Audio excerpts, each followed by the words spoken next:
Okay. All right. Well, I wanted to talk about setting goals and then attacking them because I felt like we, a lot of people know like the daily do's, like what you're supposed to do, and just talking about mindset and we're supposed to do this. You're supposed to message people. You're supposed to be relationship driven. But at the end of the day, it's having those actions set in place to be able to like set the goals and then attack them. But I think where it comes in is obviously the action part.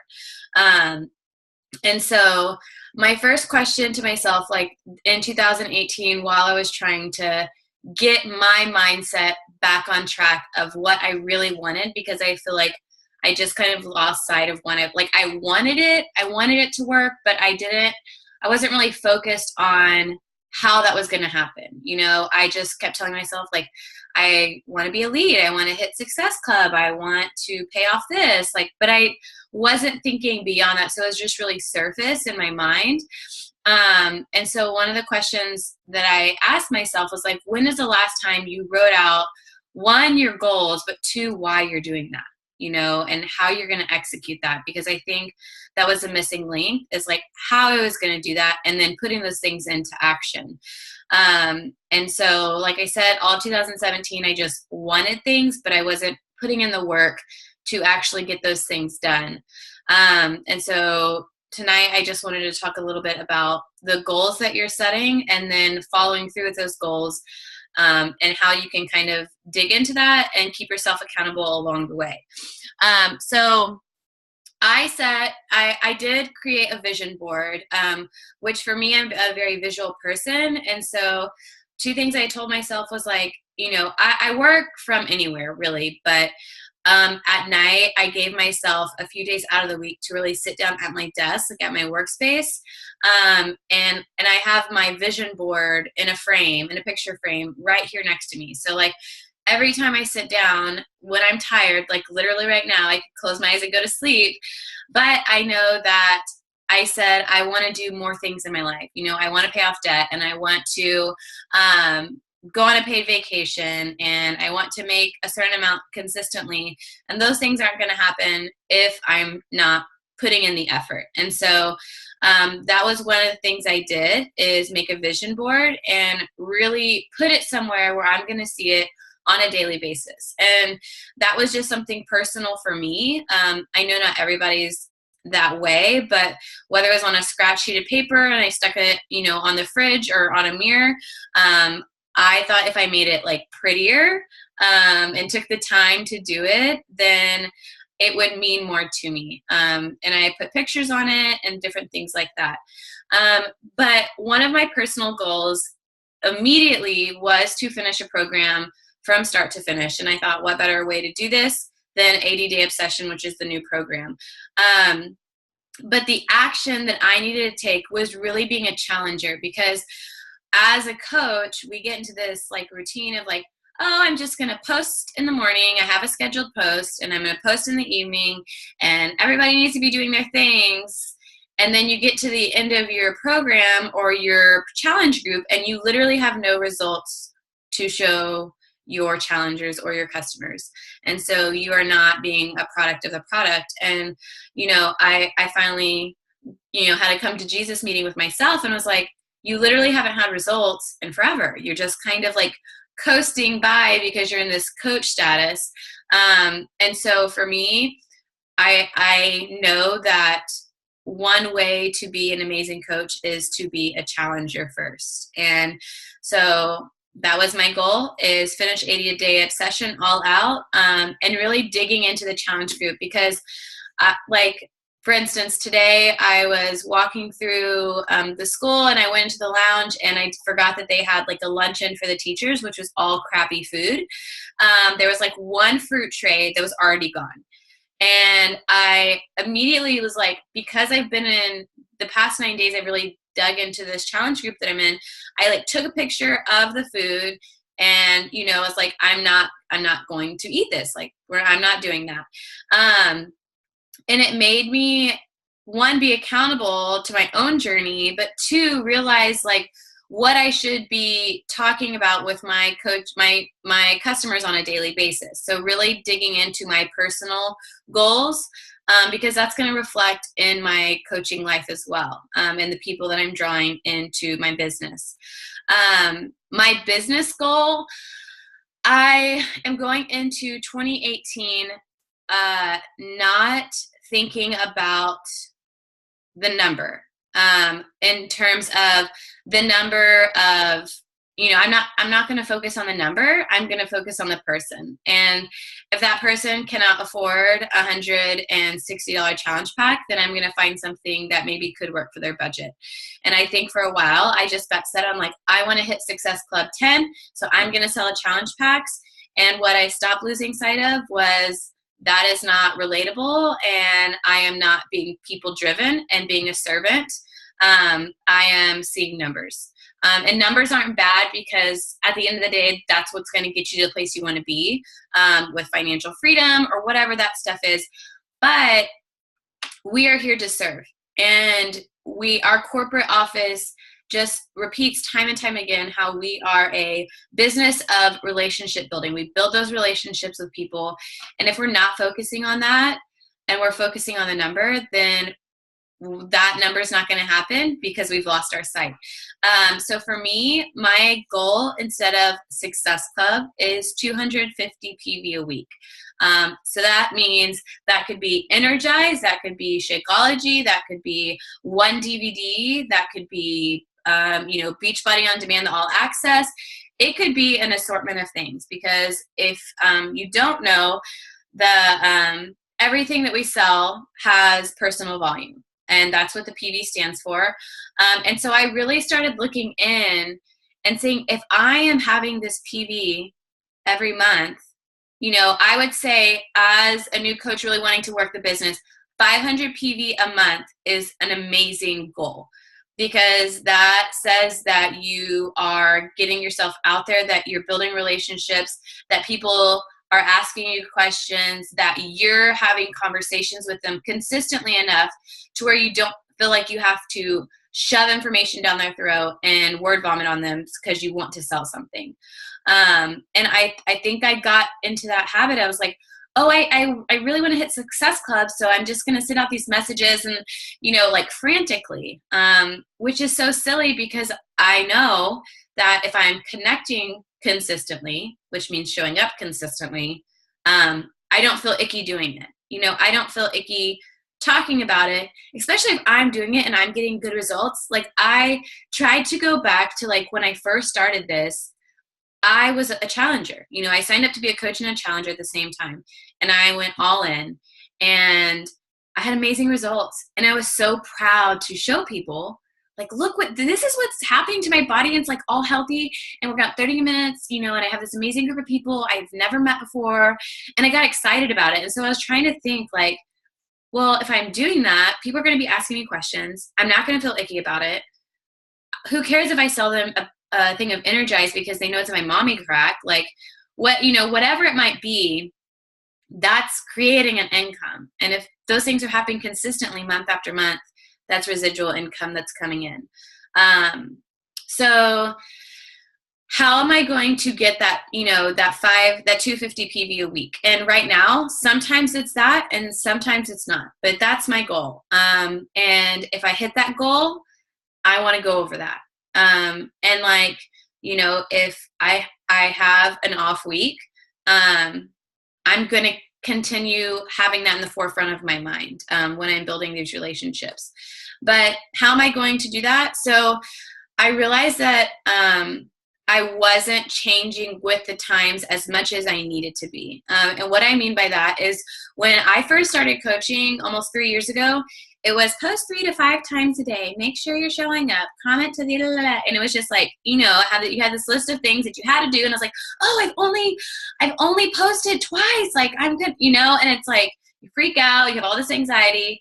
But what I've realized is that our posts need to be quality over quantity, whether it's something simple and sweet, but it needs to have meaning. And a lot of times, like, if you're posting 5-6 times a day on your Instagram, it needs to be in your story. because people are going to watch that. People are going to go story, story, story, click, click, click. I do it all the time.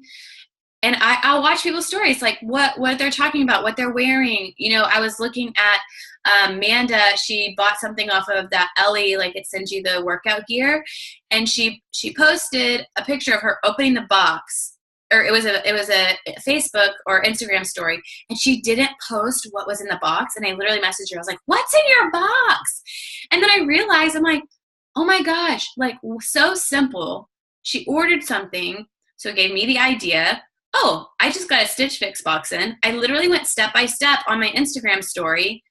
And then what I did is I swiped up, like, I just do Instagram. I don't do Facebook stories. But like on your Instagram story, you can swipe up and you can see who's looked at it. It's kind of like Snapchat in a way. And you can see who's looked at it. So what I started doing was, posting my life, because people want to know your life, but they want it in 2018, and that's Fastway, and that's your story. And so I started trying to follow up with people and create relationships based off the people who were interested in my life.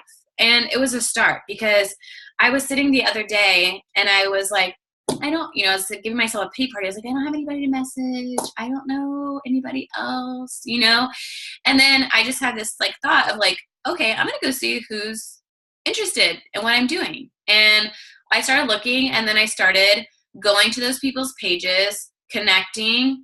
And it was a way for me to build relationships that wasn't icky, because I wasn't trying to sell something to them. I was literally going and saying like, hey, do we connect? Like, do we have anything in common? Because, right now I'm at the point in my business where like, I don't want to just have people, like, yes, I, am open to helping anybody, but when it comes to like my team of like-minded people, that's the kind of people that I want to be surrounded by. And so I started, basically stalking, like what are you interested in? What do you like? Do you have kids? Do you work out? Do you like food? Do you, And so I started doing all those things. And then I started tracking it. And whether you're a pen and paper girl or you like things to be online, I started using Google Streak. I will tell you, it's a process. I had to watch YouTube videos. I had to like dig in, because I want a successful system.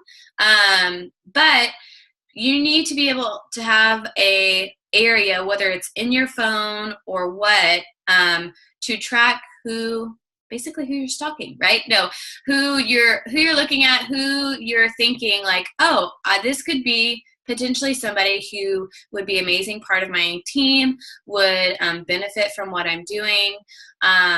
She just really seems like a neat person. So that's how I'm kind of creating that relationship building part. Another thing that I started doing on Instagram is going to my favorite boutiques and looking at the people who liked them, because I was thinking, okay, I like this style of clothes. If these people are consistently liking every post that I'm liking, we might have something in common, right?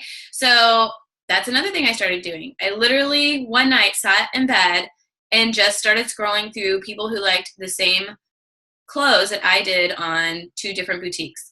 And I've just been building relationships with them, whether it's a comment, whether it's a like. Now, I'm not going to go like psycho like on them and like 15 of their pictures, because I wouldn't want to talk to you if you went and like 15 of my pictures. So that's how I started seeing who was in my market, and who kind of maybe would be in my circle of, people. So that's kind of how I've gone about doing the attacking part of my goal setting. So like, I have a vision. I want this goal. These are the things that I'm doing to make it happen. My next thing is, and this is my last thing, because I don't want to just like go on forever. I want these calls to be action calls, nuggets of things that you can set in place, or maybe pick, 1 or 2 things that you can be badass at. I don't want to overwhelm people, because we're all obviously all at different parts of our business. So it's like, I'm going to give you the information, and then you pick what's going to work for you and take it back and try to apply it. You might have something that works better. then share it with us. If something's working for you or you find something that is benefiting your business, please share, because that's how we're going to be a successful team.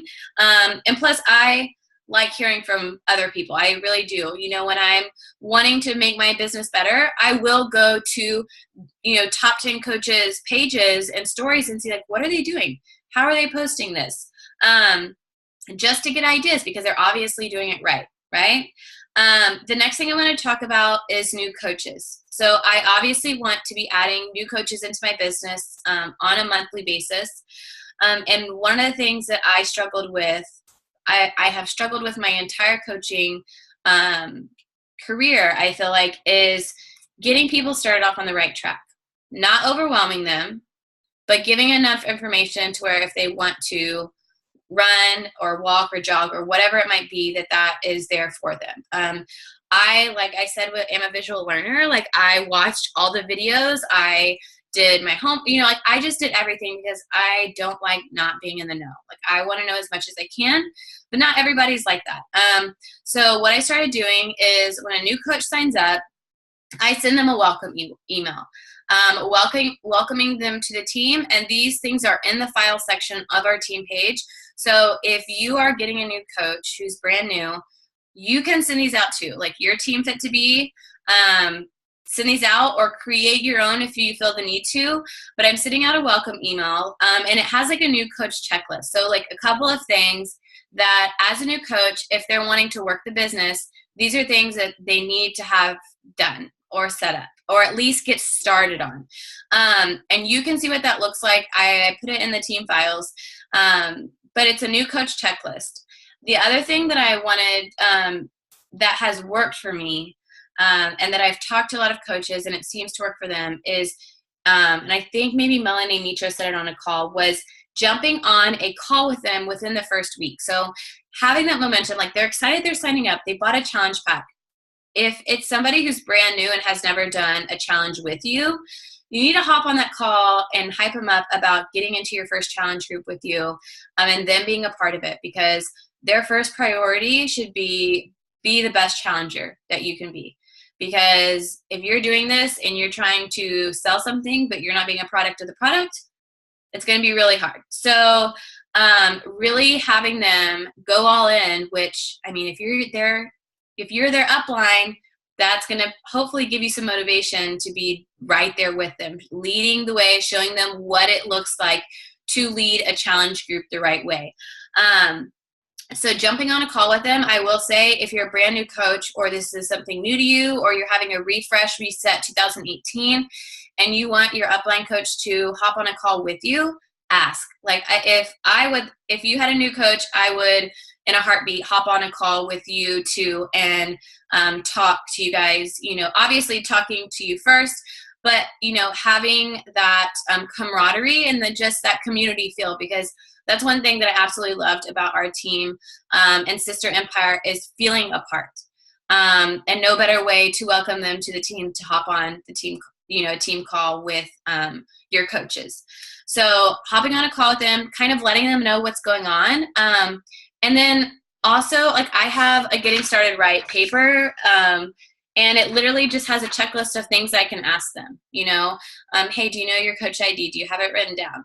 Hey, we have weekly, bi-weekly calls, second and fourth Tuesday. Those are just some things that I'm doing. I'm letting them know about.